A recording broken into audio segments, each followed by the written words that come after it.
नमस्कार दोस्तों, welcome to study IQ judiciary. My name is Chand Quba.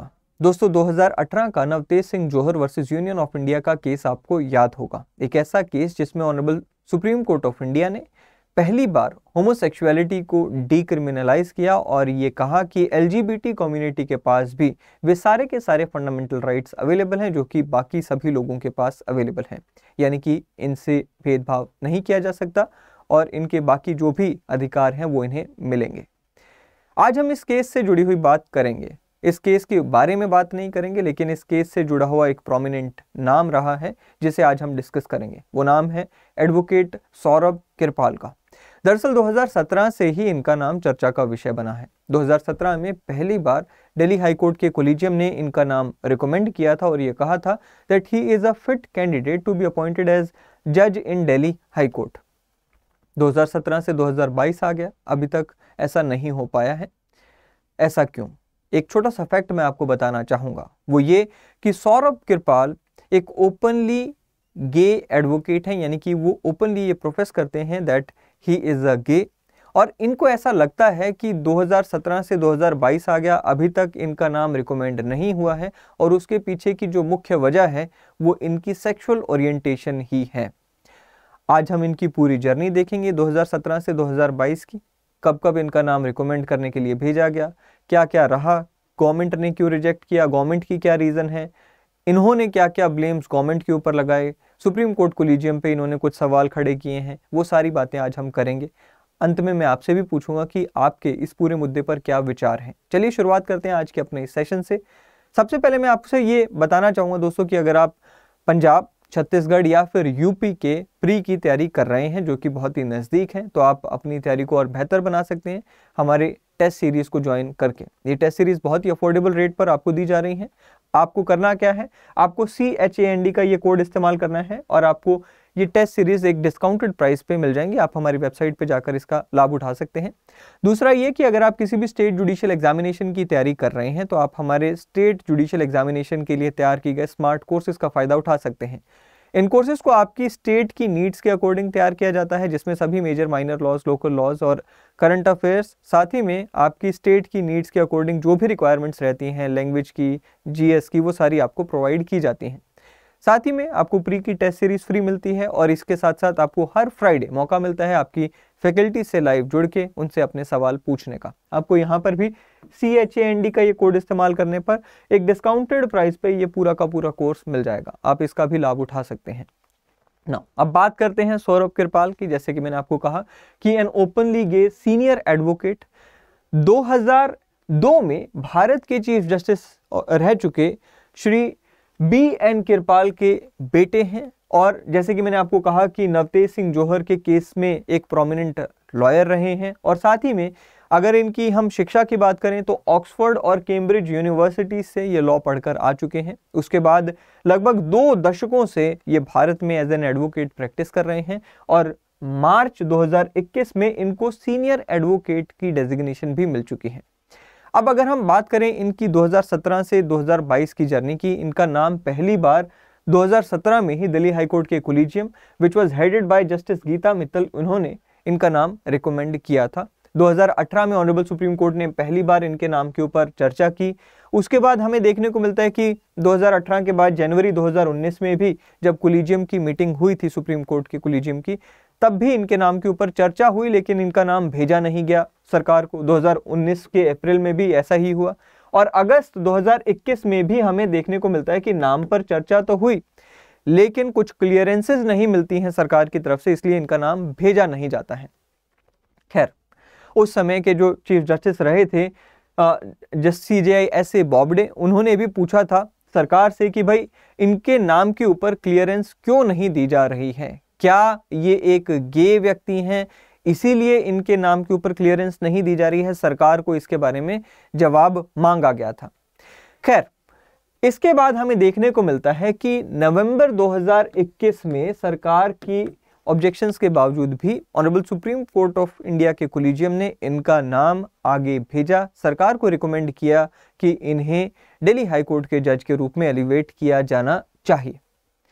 सरकार ने इनके नाम को वापस भेज दिया है और ये कहा है कि सुप्रीम कोर्ट कोलिजियम को इनके नाम के ऊपर रिकंसीडर करने की जरूरत है। केवल इन्हीं का नाम नहीं, इसके अलावा भी 9 और यानी कि कुल 10 नाम सरकार ने वापस भेजे हैं और सुप्रीम कोर्ट कोलिजियम को रिकंसीडर करने के लिए कहा है। इन 10 में से 8 नाम ऐसे हैं जो कि सुप्रीम कोर्ट ने रीइटरेट किए थे, यानी कि पहले भी सरकार के द्वारा वापस भेजे गए थे, सुप्रीम कोर्ट ने उन्हें दोबारा भेजा था, लेकिन सरकार ने अब दोबारा वापस भेज दिया है, यानी कि बॉल कभी इस कोर्ट में तो कभी उस कोर्ट में चलती जा रही है।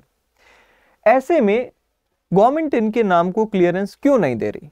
क्या स्टेटेड रीजन है? देखिए, ये एक आरटीआई में भी पूछा गया था कि क्यों गवर्नमेंट इनके नाम के ऊपर क्लियरेंस नहीं दे रही है। कुछ साफ जवाब नहीं आया, क्योंकि अगेन ऑफिशियल सीक्रेट एक्ट का यहाँ पर एक बताया गया कि वो एक कारण है कि जिसकी वजह से सारी की सारी बात नहीं बताई जा सकती। लेकिन कुछ रिपोर्ट्स में ऐसा कहा गया है कि आईबी, जो कि गवर्नमेंट की इंटेलिजेंस ब्यूरो एजेंसी है, उनकी तरफ से इनके यूरोपियन गे पार्टनर के ऊपर सवाल खड़े किए गए हैं। मैं आपको बता दूं कि श्री कृपाल के जो पार्टनर हैं, जो गे पार्टनर हैं, वो यूरोपियन मूल के हैं और एक एम्बेसी में कार्यरत हैं। अब एक ऐसी रिपोर्ट में माना जा रहा है, न्यूज़पेपर की जो रिपोर्ट्स हैं उनमें भी कहा जा रहा है कि क्योंकि वो एक यूरोपियन है और इनके जज बनने से भारत को सिक्योरिटी रिस्क हो सकता है, क्योंकि इनके पार्टनर यूरोपियन है। लेकिन कृपाल ने इस पूरे मुद्दे पर क्या कहा वो भी जानना जरूरी है। देखिए, यहां पर जो कृपाल हैं उन्होंने कहा कि the reason is my sexuality, I don't think the government necessarily wants to appoint an openly gay person to the bench. So Shri Kripal ने यह कहा कि मेरी सेक्सुअलिटी या मेरी सेक्सुअल ओरिएंटेशन ये कारण है कि गवर्नमेंट मुझे एलिवेट नहीं कर रही है। उन्होंने कहा कि and that's of course not the stated reason. ये भी बात सच है कि कोलिजियम या सरकार की तरफ से ये बात बोली नहीं जा रही है कि मैं गे हूं इसलिए मुझे नहीं अपॉइंट कर रहे, but that is the not the stated reason but obvious reason, ऐसा इन्होंने कहा।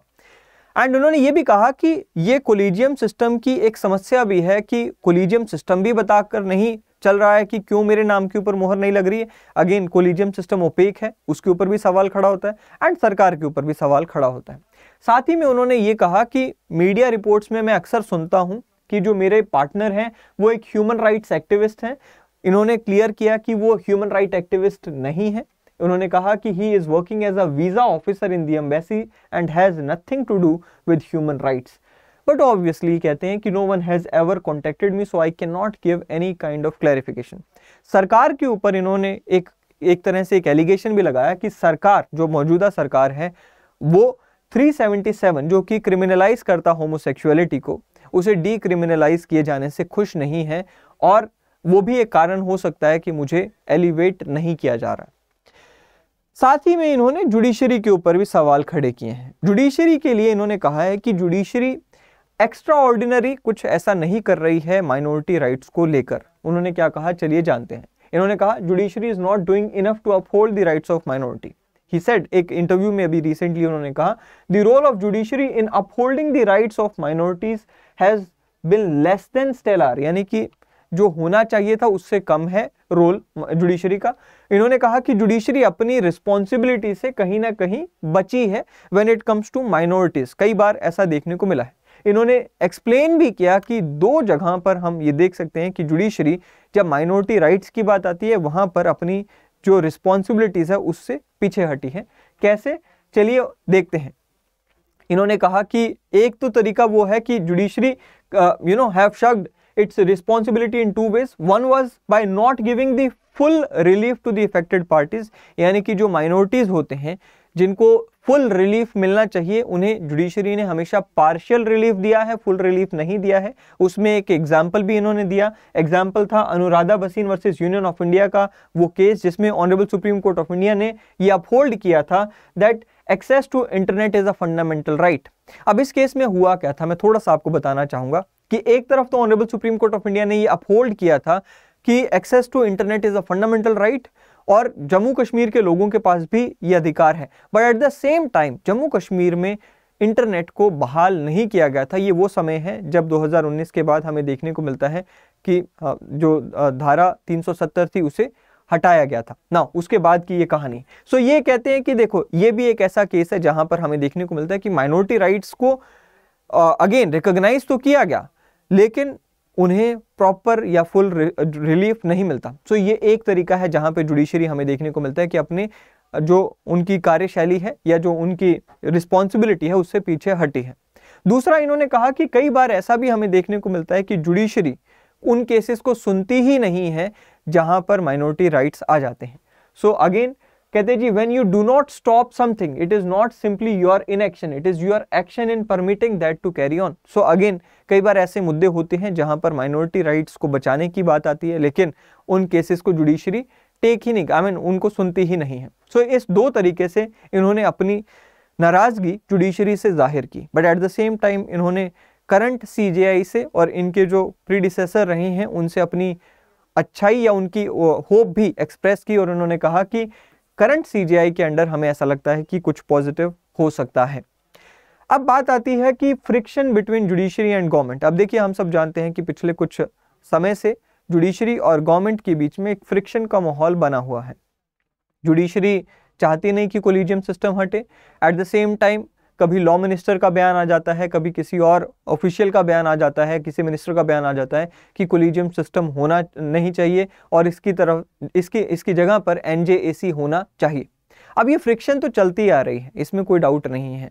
इसके ऊपर जब इनसे पूछा गया तो इन्होंने कहा कि that friction between judiciary and executive is desirable. इनका ऐसा कहना है कि ये कोई नई बात नहीं है, 1950 से हम इस फ्रिक्शन को देखते आ रहे हैं। इनफैक्ट इन्होंने कहा कि जो हमारे कॉन्स्टिट्यूशन का जो 9th शेड्यूल लाया गया था वो भी इसी फ्रिक्शन का ही नतीजा था। 9th शेड्यूल एक शील्ड के रूप में काम करता है। सभी ऐसे कानून जो कि हमारे फंडामेंटल राइट्स को अब्रिज करते हैं, अगर वो 9th शेड्यूल में आ जाते हैं तो उनको जुडिशियल रिव्यू से प्रोटेक्शन मिली थी, और वो भी इनका कहना है कि भाई एक शील्ड के रूप में, अगेन वो भी नतीजा था friction between judiciary and executive का। इन्होंने कहा कि ये हेल्दी भी है, होनी भी चाहिए। रीजन बीइंग कि यहाँ पर हमारी जो doctrine of checks and balances है वो वाकई में काम करती हुई दिखती है। सो ये इसमें कोई इनको डाउट नहीं है। But at the same time इन्हें कोलिजियम सिस्टम से एज इट इज प्रॉब्लम है। इन्होंने क्या कहा कोलिजियम सिस्टम के बारे में, चलिए देखते हैं। इन्होंने कहा कि I am not one of those people who think that the collegium system is a good system. I think there are many flaws with it, it needs to be improved. Maybe the government needs to have some formal role in appointment. So यहाँ पर government के role को इन्होंने कहा कि सहमति होनी चाहिए, गवर्नमेंट का भी रोल होना चाहिए अपॉइंटमेंट में। But at the same time इन्होंने ये भी कहा कि जब तक कोलिजियम सिस्टम चल रहा है, क्योंकि that is the law of the land, government को भी कोलिजियम सिस्टम की बात माननी चाहिए। सो ये था पूरा का पूरा केस। अभी तक का स्टेटस यही है कि गवर्नमेंट ने इनके नाम को वापस भेजा है। आपको क्या लगता है, क्या इनका नाम रिकमेंड होना चाहिए, क्या इनका नाम रिकमेंड नहीं होना चाहिए? अपने विचार बताइएगा ज़रूर कमेंट सेक्शन में, मैं इंतज़ार करूँगा। अगले सेशन में फिर एक बार मिलेंगे दोस्तों। Till then thank you and have a great day.